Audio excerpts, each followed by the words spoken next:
Hey, this is Troy Belmont back again for another reading circle. I took the orange out of my hair because I just possibly got a new job, so maybe this might happen a little less. But I figure let's keep going. And here's chapter 2 of The Unexpected Dragon. That morning, Mama was uncharacteristically edgy and irritable. She complained of having eaten something that disagreed with her, and although I made an infusion of mint leaves and chamomile, she still seemed restless and uneasy. I shall go back to bed, she announced, and I don't want you clattering around. Have you finished all your outside jobs? I had. Then you can go down to the village and fetch more salt. We're not without, but we'll need more before winter sets in. Wait outside, and I'll find a coin or two. That was always the ritual. Our store of coins, which Mom always took from passing trade, were hidden away, and only she knew the whereabouts.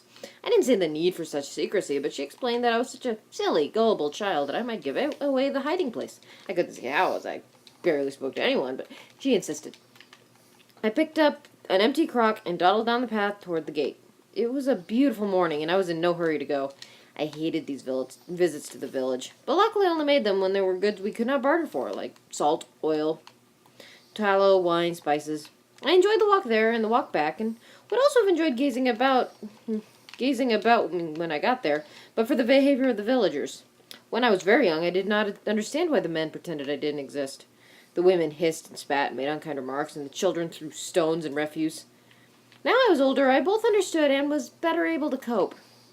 When I complained, Mom always said she couldn't comprehend why the women weren't more grateful. After all, she took the heat from their men once a week. Like everyone else, she said, she provided a surface. But that didn't stop the children calling after me, bastard daughter of a whore, or worse. Here, daughter. I turned back to where Mama stood on the threshold. She would never come outside. In summer, it was too hot. In winter, too cold. In autumn, it was wasps and other insects. In spring, the flowers made her sneeze. And through all the seasons, it was a question of preserving her complexion. I wouldn't want to be all brown and gypsy-ish. Part of my attraction to my clients is my pale, creamy skin. You'd better watch yours too, girl. You're becoming as dark as your father. What's acceptable on a man won't do on a woman. Now she handed me some coin. Watch for the change. I don't want any counterfeit. And if I'm asleep when you return, don't wake me. I shall try and sleep off this indisposition. If you're really feeling ill, I could fetch the apothecary. No, don't be stupid. I am never ill. Now go get along with you before you make me feel worse. And for goodness sake, straighten your skirt and tie the strings on your shift. No prospective husband would look at you twice like that. Do you want to disgrace me? I kissed her cheek and curtsied, as I had been taught, and walked away sedately till I was out of sight. Then hung the crock over my shoulder by its strap, hitched on my skirts, and scuffed my feet among the crunchy, crackly heaps of leaves along the lane, taking great delight in disordering the wind-arranged heaps and humming a catchy little tune the mayor had taught me for my pipe.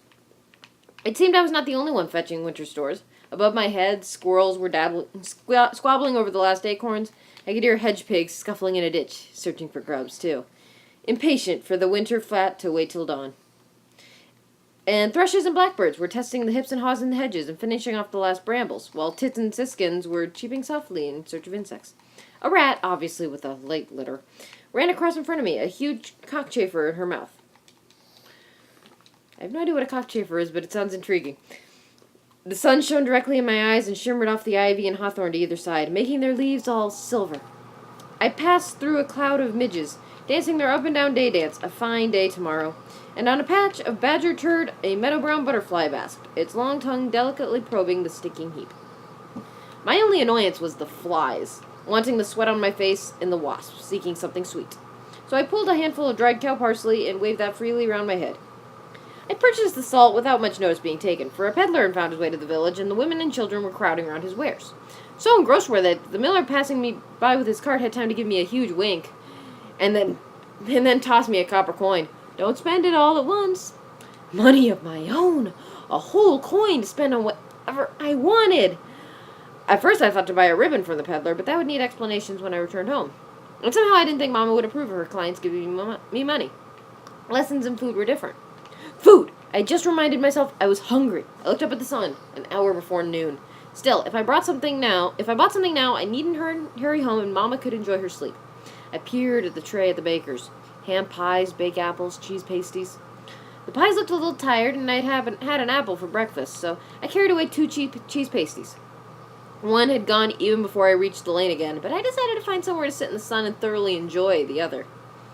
There was a bank full of sunshine a quarter mile from the cottage, just where the lane kinked opposite one of the rides through the forest, and I seated myself comfortably and enjoyed the other pasty down to the last crumb, wiping my mouth thoroughly to leave no telltale grease or crumbs. I found a couple of desiccated mint leaves in the hedge behind, and chewed those too, just in case Mama spotted the smell of onions. Then burped comfortably and laid back in the sunshine, the scent of the mint an ephemeral accompaniment to the background of autumn smells, drying leaves, damp ground, wood smoke, fungi, a gentle decay. I snipped my fingers again, but the scent of mint had almost gone. Strange how the pleasant smells don't last as long as the stinks. I must put that thought down in my book.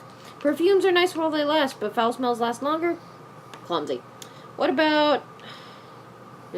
Still clumsy. It needed to be shorter, succinct, and could do with some alliteration.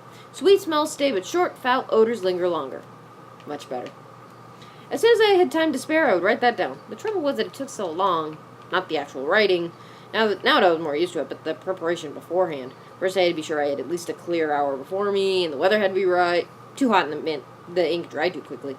Too wet and it wouldn't dry at all. It had to be mixed first, of course, the right color and consistency, and the quills had to be sharpened and the vellum smooth and weighted down and light just right. But then what joy! I scarcely breathed as I formed the letters, the full-bellied downward curve of the L, the mysterious double arch of the M, the change of the quill position for the S, the cozy cuddle of the E. Each had its own individual pattern, separate symbols that together made plain the things I had only thought before. Magic, for sure. First the letters themselves, precise in shape and order, then the interpretation into words and meaning, and lastly, the imagination engendered by the whole. The old priest had once given me a saying, God created man from the clay of the ground, take care lest you crack in the firing of life. I dutifully copied this down. But once it was there, it took on a whole new dimension. In my mind, I could actually see little clay men running around with bits broken and chipped out of them, crying that the almighty potter had not shaped them right, or made the kiln too hot or too cold. Hey there, wake up, girl! Suddenly, the sun had gone. I opened my eyes, and there, towering over me, was the awesome bulk of a carapacened horse, snorting and champing at the bit. Still half asleep, I scrambled to my feet and backed up to the bank, wondering if I was still dreaming. Which way to the high road? The horse swung round, and now the sun was in my eyes again. I stopped down to the road, and was seemingly surrounded by a party of horsemen who had obviously just ridden along the ride out of the forest. Hooves stamped, harnesses jingled, men cursed, and I was about to panic and run for home, when the face of the man on the carapacened horse swam into view, and I felt as though I had been struck by lightning.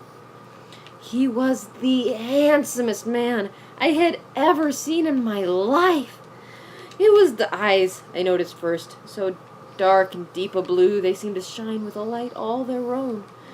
Dark brows drawn together over a slight frown, with a high, broad forehead and crispy dark hair that curled down unfashionably to his collar. His skin was faintly tanned, his nose straight. There was a little cleft in his rounded chin, and his mouth. Oh, his mouth. Full and sensual, wide and mobile. I remembered afterwards broad shoulders, wide chest, and long, well-muscled legs, but at the time I could only stare spellbound at his face. Someone else spoke, a man who was probably one of his retainers. But the words didn't register. I couldn't take my eyes off the master. The mouth opened on perfect teeth, and the apparition spoke. I asked if you knew the way to the high road. She's maybe a dafty, Sir Gilman. I shook my head. No, I wasn't a dafty. I just couldn't speak for a moment. I nodded my head. Yes, I did know the way to the high road. I was conscious of the sweat pouring from my face, and hitch on my nose where a fly had alighted. I could feel an ant right over my bare toe. If you follow the lane the way I have come, I pointed, you will come to the village. If you take the turning by the church, you will have to follow a track through the forest, but it is quicker. Otherwise, go across the bridge at the end of the village, past the millers, and there is a fair road, perhaps 4 miles in all. I didn't sound like me at all. He smiled. And that is the way to civilization. I stared. Civilization was here. Then I remembered my manners and curtsied. As you please, sir. He smiled again. Thank you, pretty maid. And then, in a trample of hooves, a flash of embroidered cloth, a half-glimpsed banner, he and his men were gone, clattering down the lane. I stood there with my mouth open, my mind in a daze. He had called me pretty maid. Never in my wildest imaginings had I conjured up a man like this. Oh, I was in love. No doubt of it. hopelessly, irrecoverably in love. I forgot how to pronounce that. I was so in love. I must tell Mama at once. I hugged his words to my heart like a heated stone in a winter bed as I raced home, near tripping and losing the salt. Flinging open the door and quite forgetting she might be sleeping, I rushed over to the bed where she sat up against the pillows. I grabbed her hand. Mama, Mama, I must tell you. Mama? Her hand was cold, and her cheek, when I bent to kiss it, was cold too.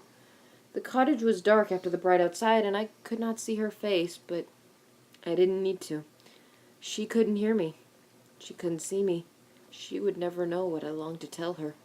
My mother was dead. That was all that was in chapter 2.